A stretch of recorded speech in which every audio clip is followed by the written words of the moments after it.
السلام علیکم ګرانو دوستانو. نن به زه تاسو ته وایم چې د افغانستان 19 کلن او دغه د انګلستان 19 کلن چې کومه نړیوال جام کپ کې یوه ډېره مهمه لوبه یعنې سیمي فاینل لوبه کومه تاریخي لوبه چې د افغانستان ترسره کیدونکې ده د دغې لوبې په هکله به زه تاسو ته پوره معلومات درکړم چې د افغانستان لپاره به کوم 11 لوبغاړي په دغه لوبه کې لوبه ترسره کوي او تاسو څنګه کولی شئ دغه لوبه لایف وګورئ. ویډیو تر آخره پورې وګورئ، په هر څه به تاسو بوسئ. نو لکه څنګه چې تاسو خبر یاستئ افغانستان به که خیر انګلند سره په انډر 19 ورلد کپ کې سیمي فاینل لوبه ترسره کوي. دغه لوبه د افغانستان لپاره ډیره تاریخي لوبه ترسره کیدونکې ده او د انګلند ټیم دومره یعنی کمزوره ټیم هم نه، ډېر یو مضبوطه ټیم ده، خو دغه لوبه ډیره غټه ده، پریشر نه ډکه لوبه ده. هر یو ټیم چې خپل پریشر کنټرول که پریشر کې ښه لوبه وکړله نو که خیر هماغه ټیم به دغه لوبه ګټي او افغانستان ځوانان که خیر دغه پریشر کې که ښه لوبه وکړي نو انګلند ته ماتې ورکولی شي.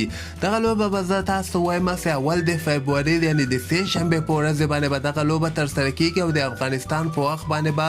ماښام ټایم کې 5:30 بجې که خیر دغه لوبه شروع کیږي او زه به تاسو ته وایم چې د افغانستان لپاره به په دغه لوبه کې بلال سعیدي او ننګیاری خروټی دغه دواړه به اوپنران وي. ون ډاون کې به الا نور راوځي، الا نور نه به وروسته که خیر سلیم صافي راوځي، سلیم صافي نه وروسته به اجاز احمدزی راوځي، اجاز احمدزی نه وروسته به عبدالهادي دغه لوبه کې لوبه ترسره کړي، هادي نه وروسته به محمد اسحاقي، اسحاق نه وروسته به بیا که خیر نور احمدي، اظهار الحق نوید، بلال سمی او